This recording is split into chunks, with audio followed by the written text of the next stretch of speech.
Everyone, welcome again to the another video of my. And इस video में हम बात करेंगे, क्योंकि हम बात ही करने आते हैं, तो आपने सुन रखा होगा बीएससी नर्सिंग में बहुत बैक लगता है, बहुत सेमेस्टर बैक लगता है, बहुत सब्जेक्ट बैक लगता है, बहुत ये।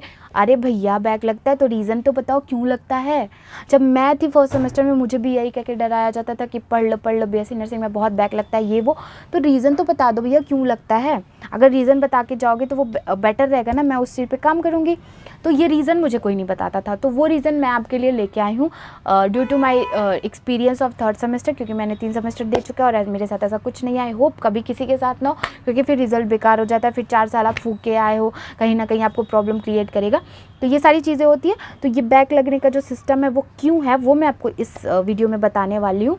तो इस वीडियो को पूरा देखिएगा और आज अपने वाई का जवाब लेके जाइए कि क्यों लगता है बैक आखिर। को बैक लगने का जो सबसे, अगर मैं कहूँ, कॉमन रीज़न है दैट 2 कॉपियाँ।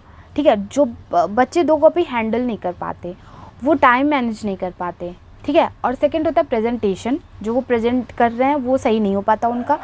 थर्ड थिंग इज़ एग्जैक्ट लिखने के आने का तरीका, वो भी बहुत गलत करते हैं। तो एक एक करके हम डिस्कस कर लेते हैं। फर्स्ट जो होता है 2 कॉपियाँ फिल करने का तरीका। तो मैं आपको बता दूं कि अगर मुझे भी मिल रहा है ना 2 कॉपी, 32 पेज का एक, 32 पेज का अलग, एनाटॉमी का अलग, फिजियोलॉजी का अलग कॉपी मिलता है एज यू नो, सोशियोलॉजी का अलग, साइकोलॉजी का अलग, ऐसे कॉपी मिलती है आंसर सीट। अगर मुझे वो दोनों कॉपी मिल रही है, मैं नहीं कर सकती, मैं 32 पेज उसका भी, 32 पेज इसका भी फिल नहीं कर सकती। ज़्यादा से ज़्यादा क्या होता है, 15 से 16 इस कॉपी में, 15 से 16 इस कॉपी में, मिला के दोनों 32 हो जाते हैं। तो इस तरीके से कॉपी फिल होती है और सारे बच्चे यही करते हैं, और जिन बच्चों को नॉलेज नहीं होता उनका बैक लग जाता है इस तरीके से। अब ये क्या है, तो ये कॉपी हैंडल करने का तरीका। और हमारे साथ नहीं है कि हम ऐसा करते हैं कि एकदम एग्जैक्ट चल पाते हैं, 1.5 घंटे में कॉपी, 1.5 घंटे में कॉपी, ऐसा नहीं होता। हमें जो फर्स्ट कॉपी मिल रखा रहता है ना, और नॉर्मल सी बात है, जब हम लिखना स्टार्ट करते हैं तो हमारी राइटिंग थोड़ी स्लो होती है, हम समझते हैं, हम सुंदर सुंदर लिखते हैं, और जैसे जैसे टाइम जाता रहता है, टाइम बीतता गया, हम ऐसा लिखते हैं कि हमारी राइटिंग खुद हमें पढ़ने की मन नहीं करता। तो ये चीज़ें हैं, हम 2 घंटे में ना सिर्फ एक कॉपी करते रह जाते हैं और 1 घंटे में फिर दूसरी कॉपी करते हैं, और करना ही पड़ता है क्योंकि हमारे दिमाग में क्लियर है, अगर हम नहीं लिखेंगे हमारा बैक, तो हमें करना ही करना है। हम कैसे भी करते हैं, राइटिंग अच्छी नहीं होती, हम कंटेंट अच्छा नहीं भर पाते, हम ज़्यादा सोच नहीं पाते, पर लिखते हैं, बट करना पड़ता है। और हमने किया भी, हमारे फर्स्ट सेमेस्टर में भी ऐसे ही था, सेकंड सेमेस्टर में भी कुछ ऐसे हुआ था, एंड थर्ड सेमेस्टर में भी ऐसे हुआ है। तो ये चीज़ें कॉमन है, ये सबके साथ होता है। तो आप हैंडल कर लोगे ड्यू टू योर प्रैक्टिस। आपको प्रैक्टिस करनी पड़ेगी। जब आपका कॉलेज में टेस्ट हो तो उस पर आप ध्यान दीजिए कि कितने टाइम में आप कितना चीज़ें लिख पा रहे हो, कितना अपने आप को वहाँ पे प्रेजेंट कर पा रहे हो। ठीक है, तो कॉपी हैंडल ना करने की वजह से लग जाता है, और उस कॉपी हैंडल ना करने की वजह से ही बैक लगता है। Now move to our next reason, that presentation.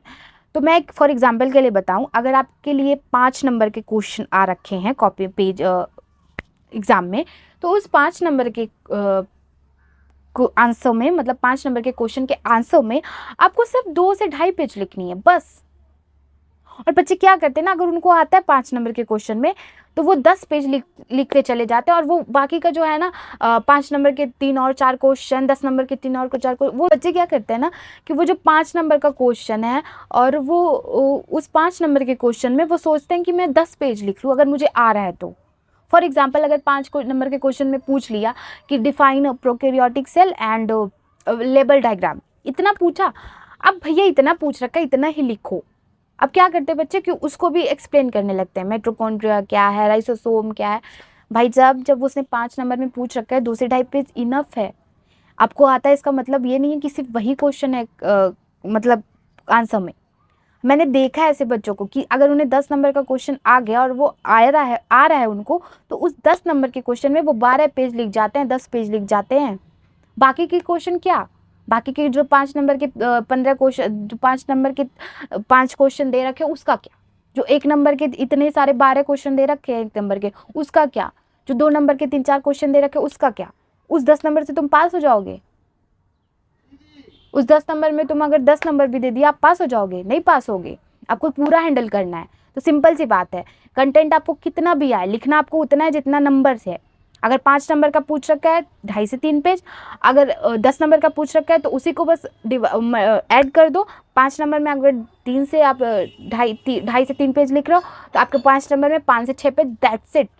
1 number के क्वेश्चन में अगर आपको भले यार आपको उस क्वेश्चन का भूत भविष्य वर्तमान महाकाल सब पता है, ठीक है, लेकिन नहीं लिखना है यार। 1 नंबर के क्वेश्चन में 1 ही नंबर मिलेगा, चाहे आप 10 पेज लिख के आओ चाहे 1 पेज लिख के आओ, तो क्यों टाइम वेस्ट करना, क्यों अपने आप को वहाँ दिखाना कि मैं ही सर्वशक्तिमान हूँ। उस इंसान को नहीं पता कि आप कितने अच्छे हो पढ़ाई में या फिर आप कितने बेकार हो पढ़ाई में, या आपकी राइटिंग कैसी है या क्लास में क्या, उसको तो इवन आपका नाम तक नहीं पता होता, उसको आप सिर्फ रोल नंबर और उस कॉपी से मतलब है। वो आपको बाई द चेहरा तो कभी पहचानता ही नहीं है, तो उसको प्रेजेंट करने का क्या क्या कर लोगे। अगर 1 नंबर में पूछ रखा है सेल क्या है तो लिख दो, सेल का डायग्राम बनाओ, सेल को लिखो एंड इनफ, खत्म। अब लोग क्या कहते हैं, अगर उनको सेल के बारे में, जाहिर सी बात है सेल सबको पता रहता है, अगर 1 नंबर में सेल आ गया तो वो 4 पेज 5 पेज उसी में लिख देंगे। भाई ये साहब 1 नंबर में 1 ही नंबर देगा वो, और उतने पे ही दे देगा, तो स्टॉप करो वहाँ पे चीज़ें। तो ये चीज़ें हैं। रीज़न एक और है यही कि बैक लगने का, कि बच्चों का छूट जाता है, छूटता इसी वजह से। वो जानते हो, टाइम मैनेजमेंट करने का तरीका एंड पेज मैनेज करने का तरीका प्लस आपके नंबर के अकॉर्डिंग, ये बच्चों को नहीं पता रहता है, तो इस वजह से जाते हैं बच्चे। Third reason is that exact लिखना। एग्जैक्ट लिखना बहुत जगह महंगा पड़ जाता है। ऐसा है कि आपको पेपर का सब कुछ नहीं आएगा, ठीक है, ऐसा है, और ये सबके साथ है, ये मेरे साथ है, ये आपके साथ है, दुनिया का कोई भी एग्ज़ाम दे ले, ऐसा नहीं है कि उस एग्ज़ाम में बैठा हुआ हर इंसान को हर चीज़ आता है। अगर आता है तो well and good, but mostly नहीं आता। एग्जैक्ट चीज़ें नहीं लिखनी होती। अगर आपको नहीं पता है, देखो आपको पता है तो आप लिखो, पता है तो जम के लिखो वो चीज़ें, नहीं पता है रिलेटेड कुछ तो पता होगा, उसको लिखो, लिख के आओ। फॉर एग्जाम्पल अगर आपसे पूछ रखा है एटलस वर्टिब्रा लिखो, चलो ठीक है, आपको एटलस नहीं पता, एटलस वर्टिब्रा नहीं पता, बट यू नो ना व्हाट इज वर्टिब्रा, लिख दो। एग्जैक्ट नहीं लिख रहे हो पर लिख रहे हो ना। जहाँ कुछ नहीं वहाँ 5 नंबर का अगर क्वेश्चन पूछ रखा है वो एटलस वर्टिब्रा, अगर आप एटलस वर्टिब्रा नहीं लिख रहे हो, चलो आपका 2 नंबर काटेगा, 3 नंबर काटेगा, बाकी 2 तो देगा। और कुछ भी नहीं लिख के आओगे तो क्या होगा, क्या होगा फिर, कुछ भी नहीं, माइनस में भी नहीं, मतलब कुछ भी नहीं मिलेगा, एक भी नंबर नहीं मिलेगा, तो उसका क्या करोगे। आपको पता है परसेंटेज बढ़ाने के लिए एक एक नंबर इंपॉर्टेंट होता है। तो इस तरीके से चीज़ों को हैंडल नहीं मतलब नहीं जाने देना चाहिए। जो है लिखो, प्लस अपना टाइम मैनेजमेंट करो, पेज मैनेजमेंट करो। ये सारी चीज़ें लोगों को नहीं पता रहती, ये सारी चीज़ें जो है वो ध्यान में वो नहीं रख पाते। रीज़न यही है बैक लगने का। आप खुद सोचो, इतना स्ट्रिक्ट रहता है अटेंडेंस कंप्लीट करना है बीएससी नर्सिंग में, जो बच्चा जाके वहाँ बैठ रहा है उसका बैक क्यों आ रहा है, कैसे आ रहा है, कभी सोचो इस चीज़ के बारे में। हमको सिर्फ डराया जाता है कि बैक बहुत लगता है, एडमिशन मत लो, बैक बहुत लगता है, एडमिशन मत लो। भैया रीज़न बता दो क्यों लगता है। अंदर का ग्राउंड रीजन कोई नहीं बताएगा, बस सबको ये रहता है बैक लगता है, बैक लगता है। तो ऐसा नहीं है, देखो आता तो सिलेबस से ही है ना, सिलेबस से बाहर कहाँ से दे देगा भैया। वो आपके पीएचडी का क्वेश्चन थोड़ी ना दे रहा है, सिलेबस का ही तो दे रहा है। तो आपको पता है जब उतने में घूम घुमा के क्वेश्चन पेपर बनने वाला है तो कौन सा बच्चा नहीं पढ़ लेगा। अब ऐसा नहीं है कि जिस बच्चे का बैक लगता है वो पढ़ने में वीक होता है, उस बच्चे को ये तरीका नहीं पता होता, उस बच्चे को पेज मैनेजमेंट करने का, टाइम मैनेजमेंट करने का तरीका नहीं पता होता है। सिंपल सा रीज़न है। कल को अगर आपका लग रहा है, कल को अगर मेरा लग रहा है, इसका मतलब ये नहीं है कि हमें नॉलेज नहीं था, इसका मतलब ये है कि हमने टाइम मैनेज नहीं किया, अपना पेज मैनेज नहीं किया, अपनी दोनों कॉपी मैनेज नहीं की, ठीक है, ये होता है। और हमारे कॉलेज में क्या है कि हमें 3.5 घंटे पहले कॉपी दी जाती है। अब इसलिए नहीं दी जाती कि आप 3.5 घंटे पहले लिखो, और ना इसलिए हमें क्वेश्चन पेपर नहीं मिलता, और अगर हम कुछ लिख रहे हैं उस पर तो हमें डांट भी पड़ती है। वो इसलिए मिलता है कि आगे का जो OMR सीट रहता है वो पूरा अच्छे से फिल करना होता है, इस वजह से मिलता है। अब ये नहीं है कि OMR वाला क्वेश्चन आता है, जैसे OMR आपने अपना रोल नंबर लिखा, देन उस पर बबल्स बने रहते हैं, बबल्स को आपको फिल करना रहता है, तो इस वजह से टाइम लगता है, बहुत बच्चों का गलत हो जाता है, इस वजह से टाइम लगता है, टीचर्स को साइन करना रहता है, इस वजह से टाइम लगता है, और बीच में हम डिस्टर्ब ना हो इस वजह से टाइम लगता है, इसीलिए हमें आधे घंटे पहले कॉपी दी जाती है। तो वहाँ पे हम आंसर लिखना स्टार्ट नहीं कर देते, आंसर लिखना हम 3 घंटे बाद ही स्टार्ट करते हैं। तो डरा के रखे हैं बच्चों को, बैक लगता है, बैक लगता है। मैंने यहाँ पे रीज़न डिस्कस कर दिया बैक क्यों लगता है। अगर आप इस चीज़ों को हैंडल कर ले तो आपका कभी बैक नहीं आएगा, आई प्रॉमिस यू, सच में नहीं आएगा, कभी नहीं आएगा। तो ये मेरे साथ हुआ है, ये आपको पता नहीं होगा। मैंने फर्स्ट सेमेस्टर में एक ऐसी लड़की का बैक लगा था जो टॉप पे थी, और मैंने उससे पूछा तो रीज़न यही था उसका कि मेरा छूट गया था। छूट इसलिए गया था कि यही चक्कर था कि 5 नंबर के क्वेश्चन में उसको 10 पेज लिखना था। तो ये सारी चीज़ें हैं, और अपने आप को मजबूत बना के रखो। आपको कुछ भी कोई बोल रहा है बीएससी नर्सिंग के बारे में गलत, प्लीज़ उससे ये भी पूछो कि क्यों, ठीक है। अगर आपसे कोई कह रहा है नर्सेस की इज़्ज़त नहीं होती, तो आप उससे पूछो क्यों नहीं होती, ठीक है, अगर आपको जवाब मिल रहा है तो ठीक, मैं इसका भी वीडियो बनाऊंगी कि बहुत लोग कहते हैं नर्सेस को इज्जत नहीं मिलती, तो ये वीडियो मैं बनाऊंगी, जल्दी बनाऊंगी, वो भी रीज़न के साथ। तो आप अपने रीज़न को भी उनसे पूछा कीजिए कि क्यों लगता है ऐसा, क्यों होता है ऐसा, ठीक है।